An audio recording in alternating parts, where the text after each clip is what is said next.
সালাউদ্দিন আহমেদ সাহেব একটা মন্তব্য করছেন। সে মন্তব্যটা একটু পরিসরে সালাউদ্দিন আহমেদ বলেন, সমকালে প্রকাশিত হয়েছে।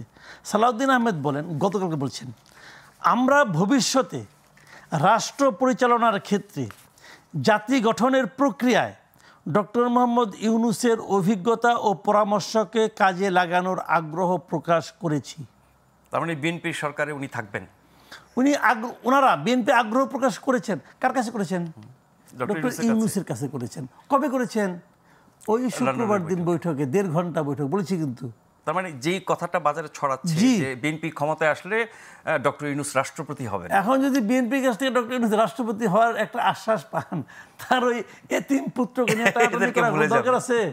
এতিম সন্তানকে নিয়ে দেখি বিএনপি তো জাতীয় সরকার সবাইকে ধারণ করে জাতীয় ঐক্যের মাধ্যমে দেশ চালাতে চায়। সেখানে ডক্টর ইউনূসকে যদি এই জাতীয় ঐক্যের মাঝখানে নিয়ে নেয়, ক্ষতি কি? ওনার মতো একজন ব্যক্তিত্বকে যদি বিএনপি ব্যবহার করতে পারে তো বিএনপির জন্য তো ক্ষতি নাই, লাভই হতে পারে। ওনাকে ব্যবহার করতে পারলে বিএনপির জন্য লাভ, কারণ উনি তো একটা আন্তর্জাতিক ব্যক্তিত্ব, ওনাকে অনেক জায়গায় ব্যবহার করা যেতে পারে। সমস্যাটা হলো ডক্টর ইউনূসকে ব্যবহার করা যায় না। ডক্টর ইউনূস নিজে অন্যকে ব্যবহার করে ফেলায়। টের পান নাই? এই আন্দোলনের সঙ্গে ওনার কোনো যোগাযোগ ছিল না। এই আন্দোলন না, বাংলাদেশের কোনো আন্দোলনের সঙ্গে গত 20 বছর 30 বছর আপনি দেখেন, কোনো আন্দোলনের সঙ্গে ডক্টর ইউনূসের কোনো সম্পর্ক নাই। সবাইকে ব্যবহার করে সে চালাইতেছে। এখন এই ডক্টর তার সেই যোগ্যতা আছে তো? অবশ্যই আছে। যোগ্যতা থাকবে না কেন? যোগ্যতা আছে, আমি না করছি? তার সে যোগ্যতা আছে। ডক্টর ইউনূসকে ব্যবহার করা যায় না, তার দ্বারা ব্যবহৃত হতে হয়। সর্বশেষ লন্ডন বৈঠকে প্রমাণ করে দিয়ে আসছে সে যে আমাকে ব্যবহার করা যায় না, আমি তোমাদের ব্যবহার করে ছেড়ে দিচ্ছি। জি, ডক্টর ইউনূস বিএনপিকে ব্যবহার করছে কিনা উনি আপা বলবেন। সাথে শুরুতে আপনি বলেছিলেন যে ডক্টর ইউনূস হিপনোটাইজ করতে পারেন। বিএনপিকে কি সাময়িক হিপনোটাইজ করে ফেলেছে?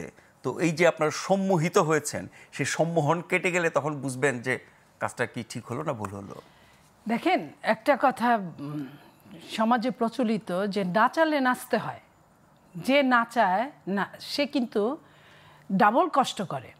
এক নিজে নাচার সঙ্গে সঙ্গে নাচতে হয়, আরেকটা নাচের প্ল্যান করতে হয়। তো যাকে নাচাচ্ছে সে কিন্তু সিঙ্গেল প্ল্যান, শুধু নাচে। তো যদি তাই হয়ে থাকে, বিএনপি যদি শুধু নেচে থাকে, তো বিএনপি কিন্তু আবার ঠিক দাঁড়ায় যেতে পারবে। কারণ বিএনপির কাছে যা আছে অনেকের কাছে তা নাই। বিএনপির কাছে আর কিছু থাকুক না থাকুক জনসমর্থন আছে, যেটাকে গণতন্ত্র বলে। তো যেটাকে গণতন্ত্র বলে সেটার অভাব সম্পূর্ণরূপে 100-তে 100 ভাগ আপনার বর্তমান সরকারে আছে। হ্যাঁ, তারপরেও তাকে জনগণ নিয়ে আসছিল, জনগণ বিএনপি কিছু বলে নাই, সমর্থন দিয়েছে নেপথ্যে, অন্যান্য দলও দিয়েছে। রাষ্ট্রের তখন চরম দুর্দশা, মুমূর্ষু অবস্থায় একজনকে নিয়ে এসেছে। তাকে মনে করা হয়েছিল যে সে বিশ্বকে যেমন হিপনোটাইজ করতে পারে, হয়তো দেশটাকেও পারবে, মানে পজিটিভলি। কিন্তু আমরা পজিটিভলি দেখিনি, কারণ রাষ্ট্র প্রতিটা ক্ষেত্রে, এই মুহূর্তের খবর, প্রতিটা ক্ষেত্রে ব্যর্থ।